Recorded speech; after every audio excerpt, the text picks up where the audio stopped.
अध्यात्म शास्त्र के अनुसार हमारे जीवन में 50% समस्याएं केवल आध्यात्मिक कारणों से होती हैं और अन्य 30% समस्याएं मानसिक और शारीरिक कारणों से होती हैं।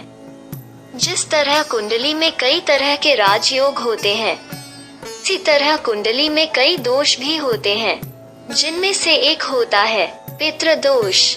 जिस व्यक्ति की कुंडली में सूर्य बुरे ग्रहों के साथ विराजमान होते हैं या फिर सूर्य पर बुरे ग्रहों की दृष्टि पड़ रही होती है, उस कुंडली में पितृदोष होता है।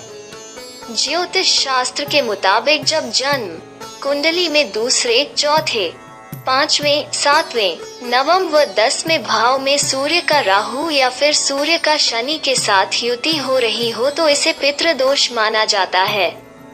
गरुड़ पुराण के अनुसार जिन परिवारों में लोग अपने पितरों की पूजा और श्राद्ध नहीं करते हैं, उन्हें पितृदोष लग जाता है। हमारा जीवन हमारे पुरखों का दिया हुआ है। हमारे पूर्वजों का लहू हमारी नसों में बहता है। उन्हीं की आत्मा का अंश हमारे शरीर में विद्यमान है। लेकिन कई बार इन्हीं पूर्वजों के ऋण के कारण हमारी जिंदगी मुसीबतों का पहाड़ बन जाती है। यह पूर्वजों और कुल परिवार के लोगों से जुड़ा दोष है और जब तक इस दोष का निवारण नहीं कर लिया जाए कि यह दोष खत्म नहीं होता है। यदि पिता की कुंडली में पितृदोष है और उन्होंने इसकी शांति नहीं करवाई है तो संतान की कुंडली में भी यह दोष देखा जाता है।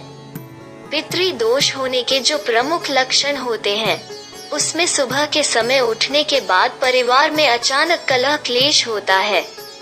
विवाह की बात अक्सर बनते बनते बिगड़ जाती है। मांगलिक कार्यों में विघ्न आता रहता है। अक्सर घर की दीवारों में दरारें भी आ जाती है। दाम्पत्य जीवन के क्लेश के कारण जीवन की मुश्किलें बढ़ती हैं या फिर बार बार चोट लगने लगती है और व्यक्ति दुर्घटनाओं का शिकार होता रहता है। जिस व्यक्ति की कुंडली में पितृदोष के लक्षण होते हैं, उसके परिवार के सदस्य डॉक्टरों के चक्कर काटने को मजबूर हो जाते हैं।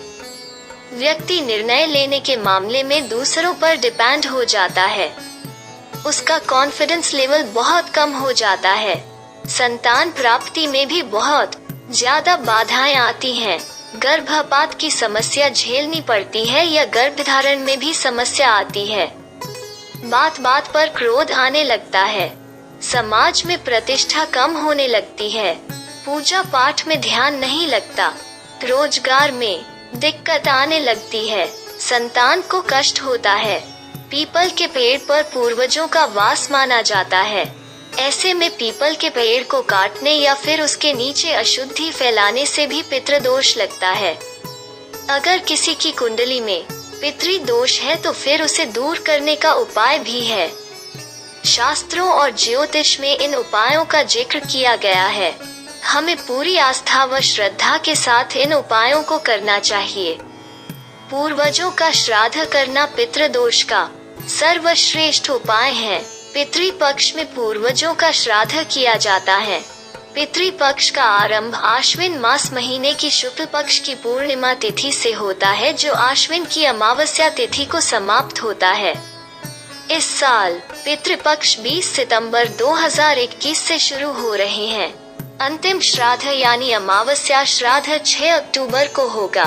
पितृदोष मुक्ति के लिए पितृपक्ष में अपने पूर्वजों और पितरों के नाम से यथाशक्ति भोजन, वस्त्र व दवा का दान करना चाहिए। पितृपक्ष में भोजन करने से पूर्व गौ, नंदी, ब्राह्मण, कौवा तथा कुत्तों को ग्रास निकालना चाहिए। कहते हैं पितृपक्ष की इस समय अवधि में हमारे पितर पशु, पक्षी और जानवर आदि के रूप में भी हमारे दरवाजे पर आ सकते हैं। ऐसे में विशेष तौर पर इन 15 दिनों में कभी भी भूल से भी किसी पशु, पक्षी, जीव जंतु का अनादर नहीं करना चाहिए। साथ ही पितृपक्ष की इस समय अवधि के दौरान कोई भी शुभ और मांगलिक कार्य जैसे शादी, सगाई, मुंडन, गृह प्रवेश आदि भी करने से बचना चाहिए। पितृपक्ष के इस समय अवधि में बाल कटवाने और नाखून कटाने की भी मनाही होती है। इसके अलावा कई बार हमें इस बात की जानकारी नहीं होती है कि हमारे पितरों की मृत्यु कब हुई थी। ऐसे में सवाल उठता है कि आखिर पितरों का श्राद्ध किस दिन करना उचित रहेगा? आपकी इस दुविधा का हल भी शास्त्रों में छुपा है, जिसके अनुसार कहा गया है कि जिन पितरों की देह त्यागने की तिथि का ज्ञान न हो, उनका आश्विन मास की अमावस्या के दिन तर्पण किया जा सकता है। यही वजह है कि ये अमावस्या सर्वपितृ अमावस्या कही जाती है। इसके अलावा प्रतिदिन अपने कुल देवता और इष्ट देव की पूजा करने से पितृ दोष शांत रहता है तथा आपके ऊपर इष्ट देव की कृपा बनी रहती है। यदि आप बताए गए इन उपायों को करते हैं तो आपके जीवन में पितृ दोष काफी हद तक शांत हो जाएगा।